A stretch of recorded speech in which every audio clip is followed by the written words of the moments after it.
بسم الله الرحمن الرحيم. السلام عليكم ورحمة الله وبركاته.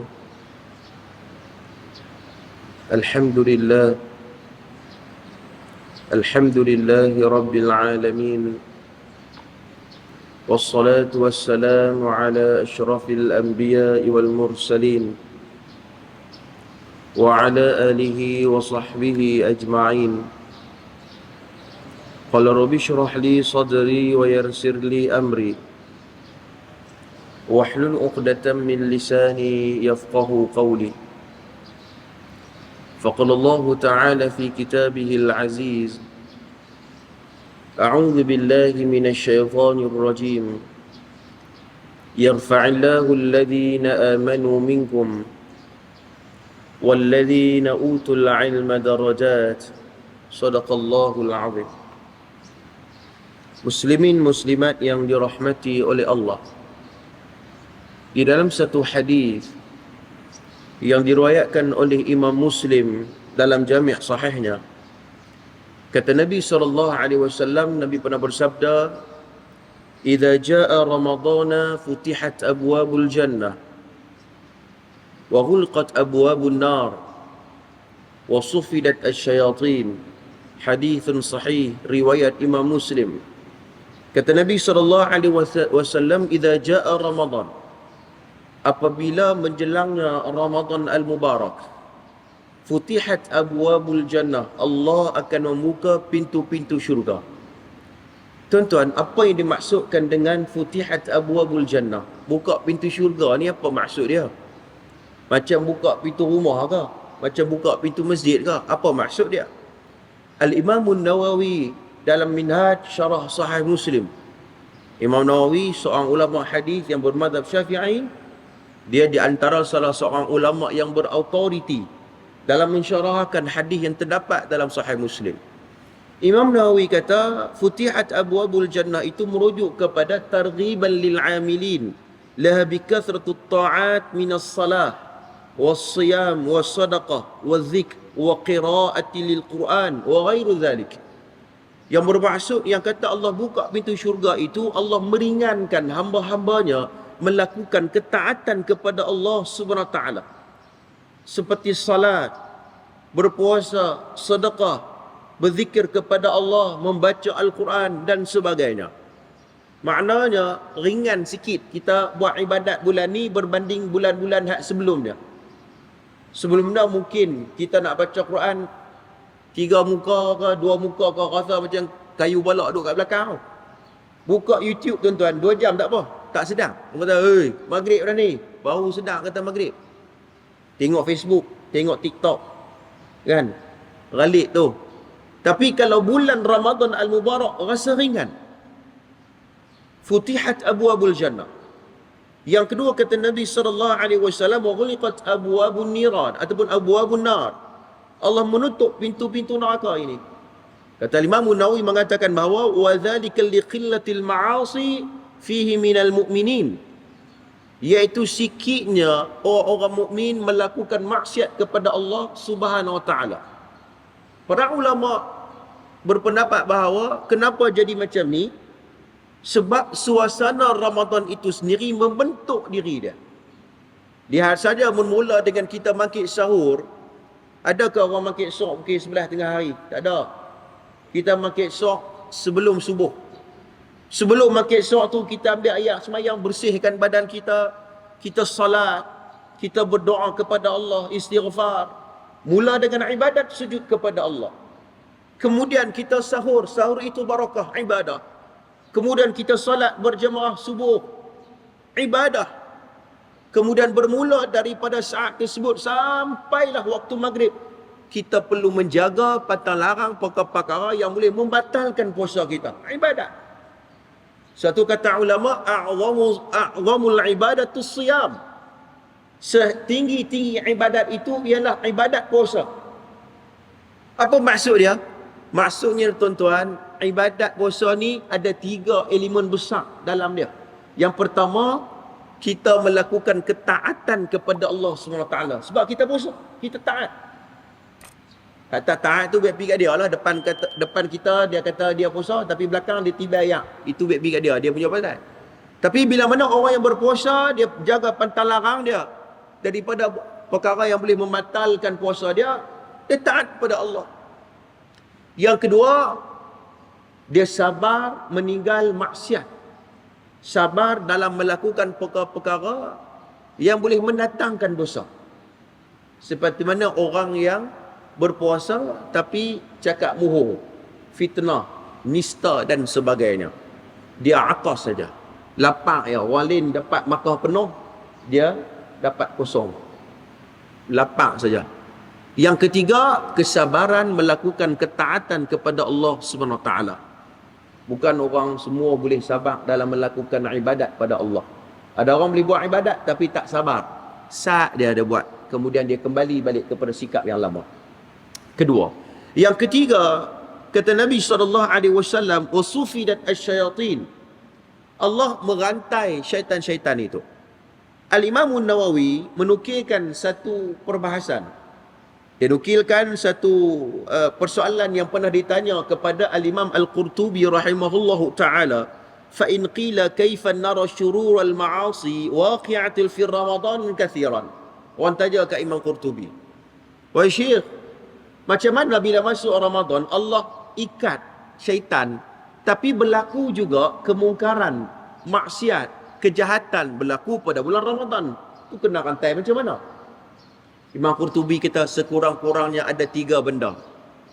Berlaku kejahatan dan maksiat pada Ramadan ada 3 sebab. Nah, yang pertama kata Imam Al-Qurtubi rahmatullah alaih, iaitu kan nufusul khabithah.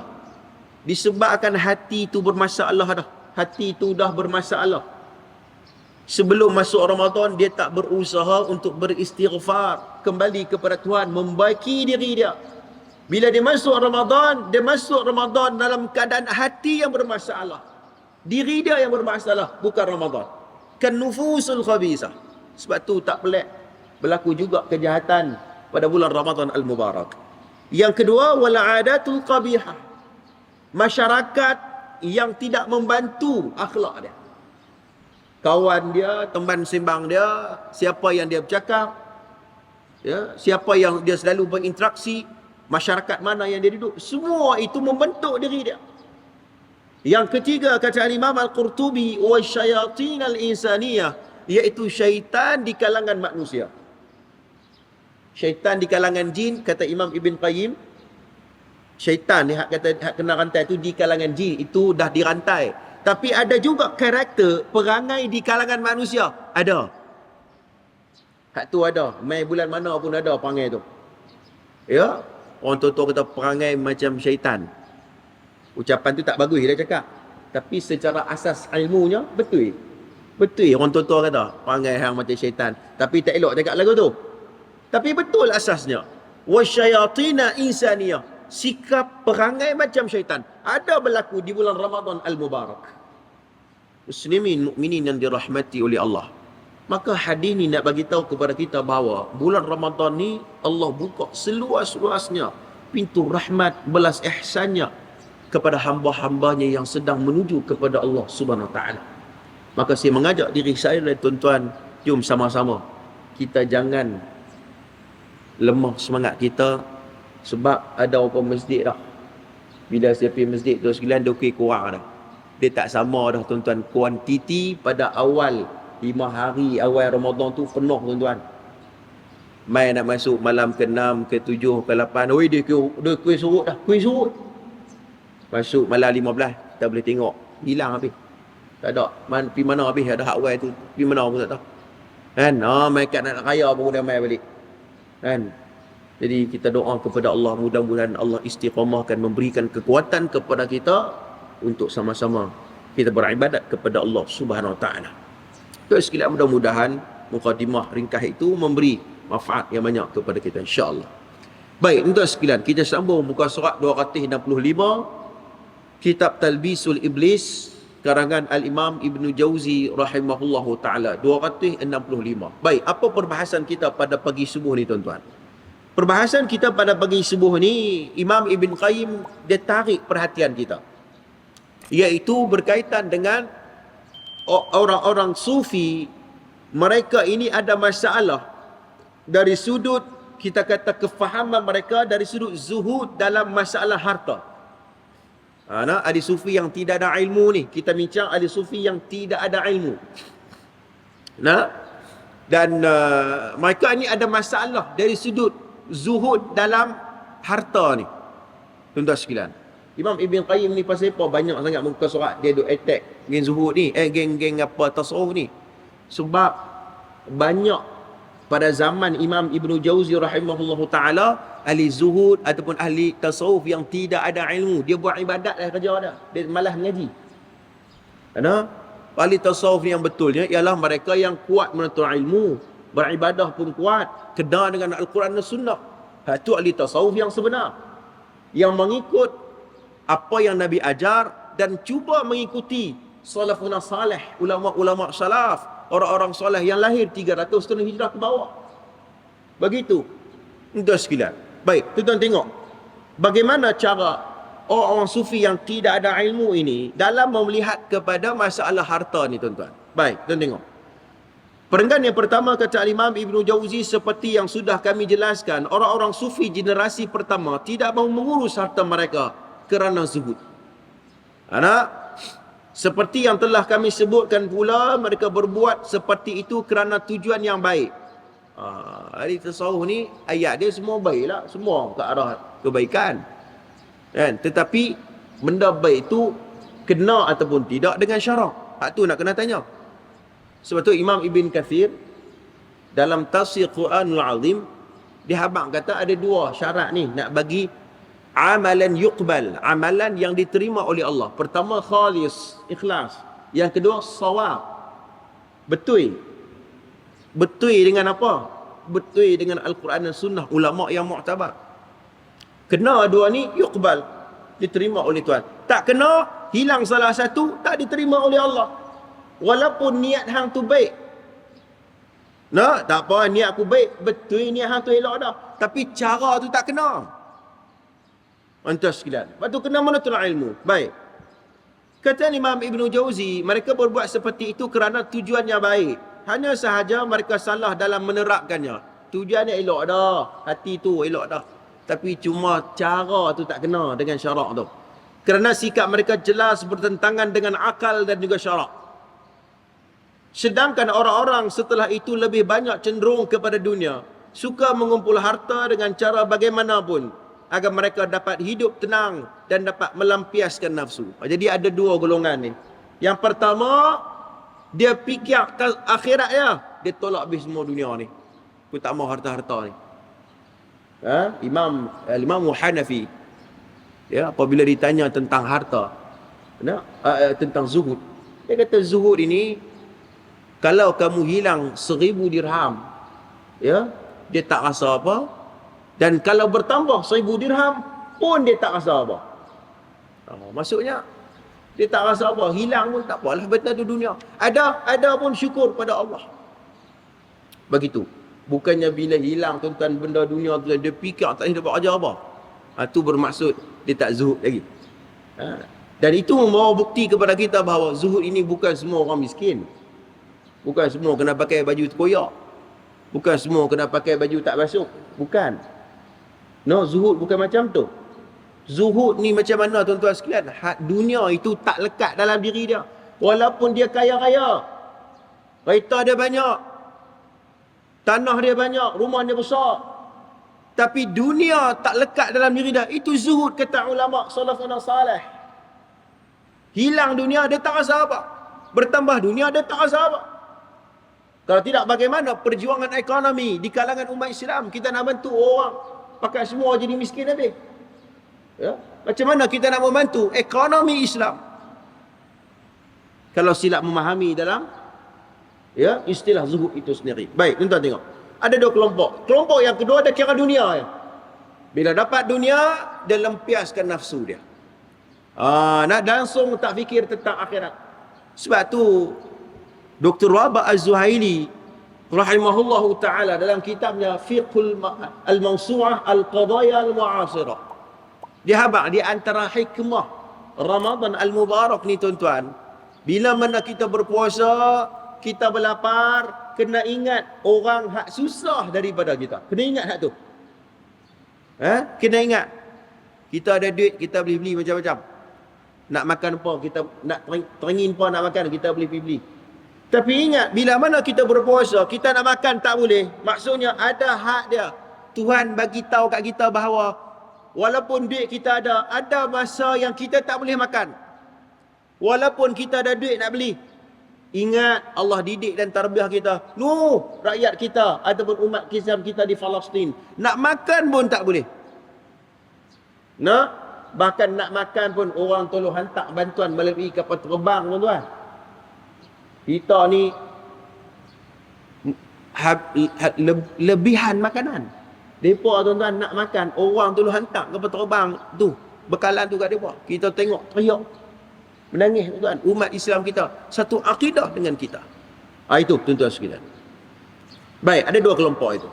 Kemudian sedangkan orang-orang setelah itu dia banyak cenderung kepada dunia. Di antara mereka ada yang sebenarnya sanggup berusaha tetapi tidak mahu bergerak. Dia boleh berusaha, sihat lagi, tapi tak berusaha, malas. Imam Ahmad ibn Hanbal satu ketika bila mana dia masuk masjid lepas subuh, tuan-tuan. Lepas subuh lewat-lewat sikit dia masuk masjid, dia tengok ramai lagi duk buat ibadat. Maksudnya ramai lagi duk, kita kata duk berzikir. Imam Ahmad kata, hang buat apa ni? Berzikir. Imam Ahmad kata, inilah perbezaan di antara orang berilmu dengan orang yang tidak ada ilmu. Imam Ahmad bin Hanbal tegur dia. Pasal apa? Pi keluar sekarang cari kerja. Imam Ahmad tu cengeng, tuan-tuan, dengan buat pasal. Sehingga kan dia tegas apabila dia mengungkapkan prinsipnya di hadapan pemerintah pada waktu itu, sampai dia dipenjara dan disepat. Imam Ahmad ibn Hanbal, boleh lihat dalam kitab tarikh. Tegas dia. Ulama Rabbani, dia tegur orang buat ibadat ni sampai tak keluar pergi kerja. Keluar, pergi bekerja, cari nafkah, tunaikan tanggungjawab sebagai seorang Muslim. Tu dia Imam Ahmad ibn Hanbal tegur, tuan-tuan. Baik, tuan-tuan tengok. Maka ada di antara mereka yang berusaha. Dia boleh berusaha, sihat lagi, tapi tak bergerak. Kata Imam Ibn Jauzi. Dia lebih suka duduk di surau dan di masjid, menanti kepada pemberian sedekah dari orang-orang dan hatinya bergantung kepada ketukan pintu. Dia tunggu orang mai bagi kat dia. Tuan-tuan sekalian, kita jangan macam tu. Sebab tu Allah Subhanahu Wa Taala rakam dalam Al-Quran, فإذا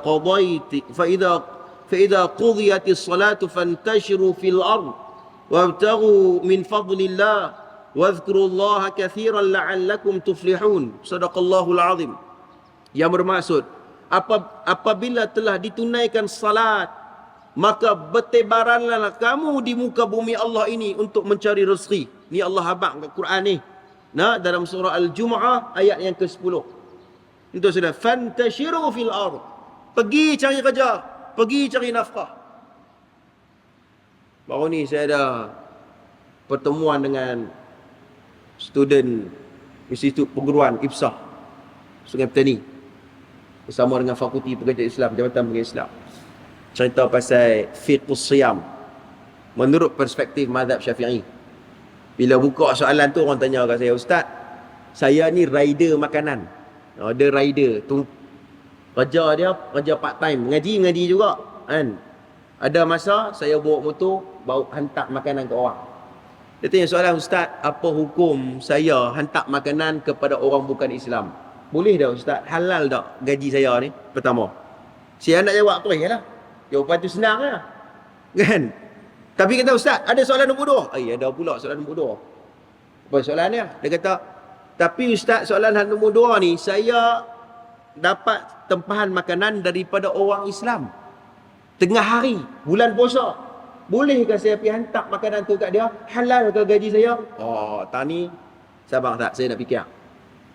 Dan ada 2 permasalahan. Yang pertama, orang kafir kita hantar makan kat dia. Bolehlah, tak ada masalah. Syekh Hasan Hito dalam kitabnya Fiqhus Siyam bahas siyamul kufar, puasa orang kafir.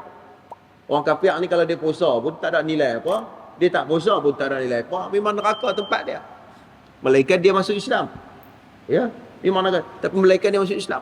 Kalau dia nak puasa pun tak ikut suka dia. Untuk sekedar. Nak? Tak ada masalah. Boleh perintah. Tapi hak nombor 2 ni, nak? Pertama, husnuzon dulu dekat dia. Husnuzon dulu. Pasal apa tuan-tuan? Sebab boleh buka puasa ni banyak. Nah, jangan kita duk pergi hukum dia terus. Pertama, wanita yang dalam keadaan tidak bersih. Betul tak tuan-tuan? Tak boleh puasa. Bahkan haram pula dia puasa, tak boleh puasa. Jadi husnuzon lah kat situ. Pertama, yang kedua, orang bermusafir. Musafir tak ada masalah apa, boleh buka puasa, tapi kena qada balik lepas tu. Yang ketiga, orang sakit. Dia tak mampu nak puasa. Kalau aku puasa lagi ni, daripada sakit sikit lagi bertambah sakit aku. Afdal buka puasa. Kata Syekh Hasan itu dalam kitabnya Fiqhus Siyam. Kena qada balik lepas tu. Nombor 4, orang tua dah, tak ada harapan dah. Kalau dia puasa pun tak larat dah. 80 dah umur dia. Tak payah puasa. Kemudian dia ganti dengan, kalau dia mampu ganti. Kalau tak mampu ganti, dia kena bayar fidyah. Kalau dia tak bayar fidyah, waris dia kena bayar. Tapi dalam fiqh menyebut bahawa afdalnya waris tu ganti dulu puasa dia. Tapi dia duk fikir, puasa aku pun tak larat, aku pun nak kena habis, aku pun tak larat. Bayar fidyah, waris dia. Baik. Husnuzon dulu. Tapi kalau ustaz nampak dia, saya abang ada. Kalau ustaz nampak dia ni tiap hari pukul 12 tengah hari duk terlibat makan nasi. Contohnya, tiap hari nampak dia. Yang ni bermaksud dia ni tak puasa. Bila tak puasa, dosa dia hantar makanan kat dia. Dosa dia hantar makanan kat dia. Sebab seolah-olah kita membantu dia untuk dia ni tidak melaksanakan kewajipan sebagai seorang Muslim. Betul sekalian. Saya nak sebut bahawa begini. Ya, dalam perbahasan ini ada orang yang dia bermalas asal. Dia tunggu orang bagi dekat dia. Hak cari pasal kerja tadi ni. Dia bekerja. Walaupun rider keberkatan, tetapi kalau hal-hal tertentu dia tak perlu buat. Sebab seolah membantu kemungkaran itu. Kembali ke perbahasan ni tuan-tuan sekalian. Ahli tasawuf yang hanya sekadar beribadat saja tanpa berusaha, ini kata Imam Ibn Jauzi, dia kena muhung dengan iblis. Bahkan kata ulama, sebagaimana yang diketahui, sedekah itu tidak boleh diberikan kepada orang kaya dan orang yang badannya kuat lagi sihat. Apalagi yang tidak peduli dari mana asalnya sedekah itu, kerana boleh jadi ia berasal daripada orang zalim yang menyerahkan cukainya. Sekalipun begitu, mereka menyebut asal sedekah yang tidak halal itu dengan beberapa macam kemungkinan.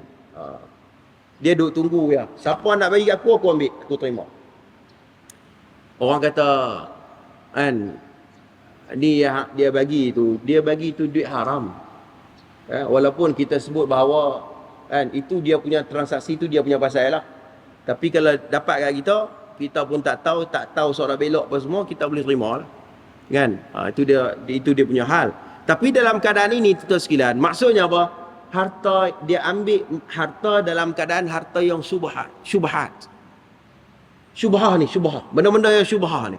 Ya, dia ambil harta. Pertama, harta-harta orang curi, kemudian bagi kat dia. Sebab dia nak sangat benda tu. Dia tak buat ibadat. Dia buat ibadat saja. Tapi dia nak pemberian daripada orang. Dia tak fikir dah. Harta tu harta curi ke? Harta orang menzalimi orang lain bagi kat dia ke? Dia tak tengok semua tu. Yang penting aku dapat benda tu. Ini ahli tasawuf yang dia tidak berhati-hati dalam hal tersebut. Dia hanya beribadat saja. Dia tak tengok harta ni syubhah ke ataupun tidak. Tuan-tuan sekalian, yang pertama, kefahamannya apa? Harta ni itu adalah harta taklukan. Tu dia punya pasal, kata dia. Yang kedua, rezeki yang memang menjadi bahagian kami harus diberi kepada kami. Dia kata macam tu.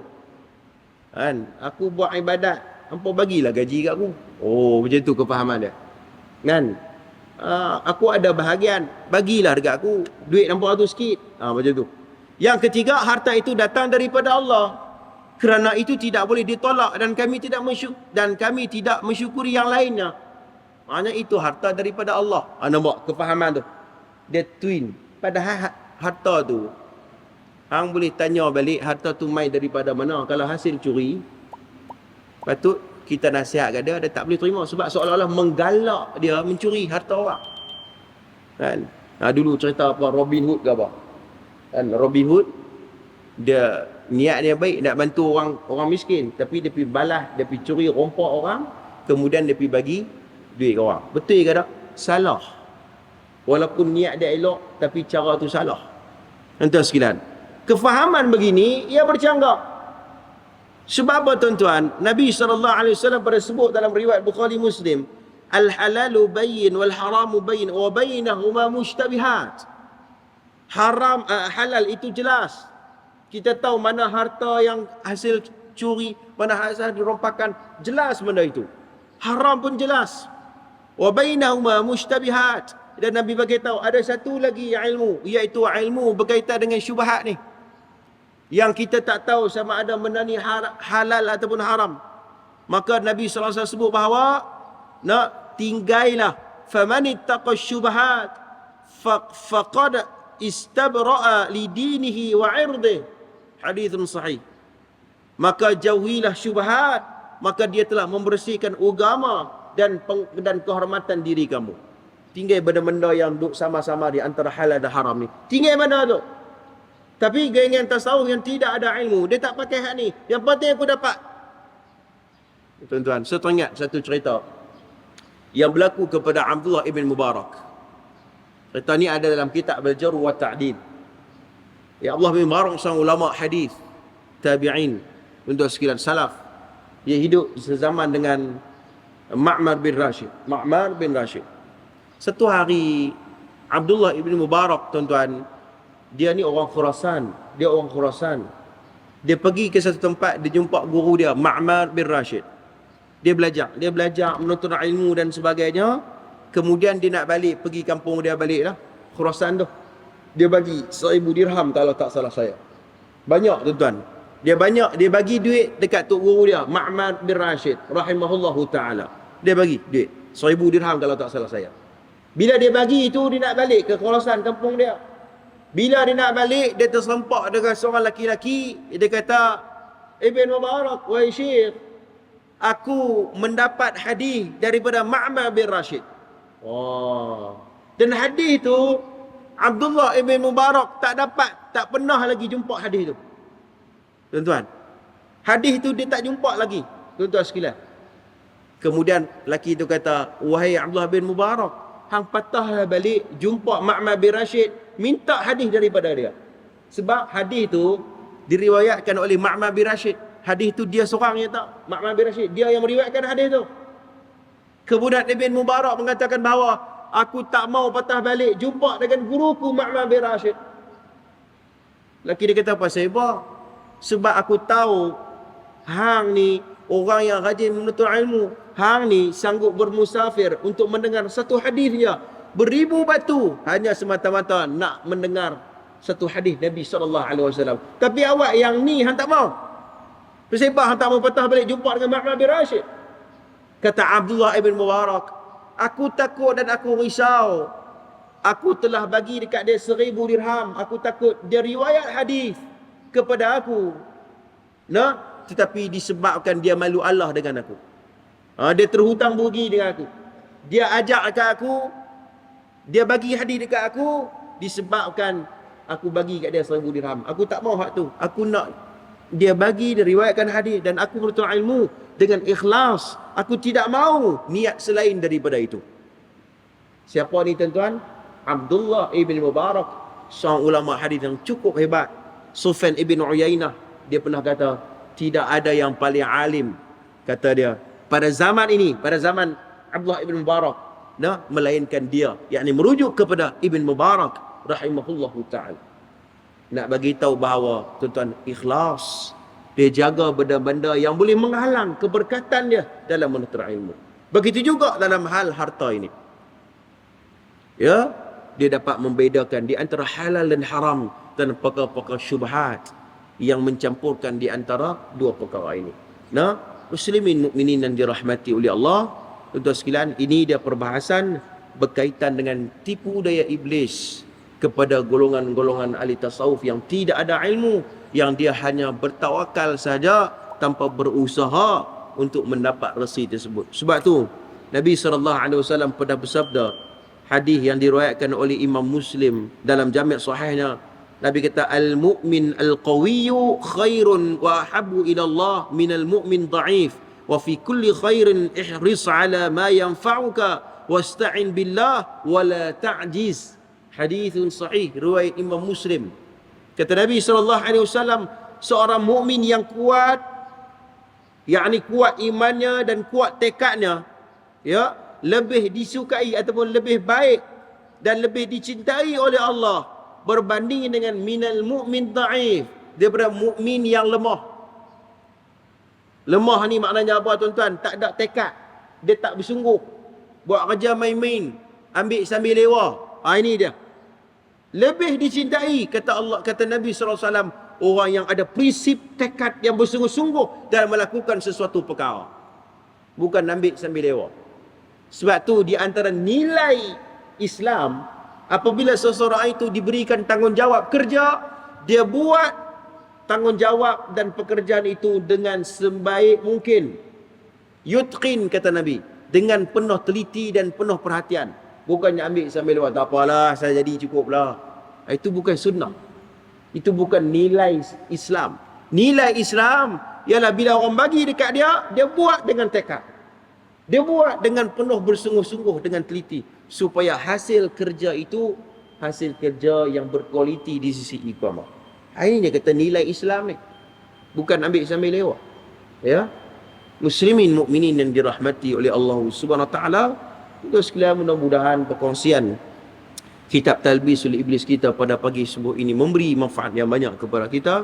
Mudah-mudahan ia memberi pengajaran, khususnya apabila kita melihat jenis-jenis yang kata Talbisul Iblis itu, ya, kepada kita. Mudah-mudahan kita ambil pengajaran dalam hal ini. Aqulu qawli hadza wa astaghfirullahal azim li wa lakum. Wassalamualaikum warahmatullahi taala wabarakatuh. أعوذ بالله من الشيطان الرجيم. بسم الله الرحمن الرحيم. الحمد لله رب العالمين والصلاة والسلام على أشرف الأنبياء والمرسلين وعلى آله وصحبه أجمعين. اللهم إنا نسألك الهدى والتقى والعفاف والغنى وصلى الله على محمد وعلى آله وصحبه أجمعين والحمد لله رب العالمين.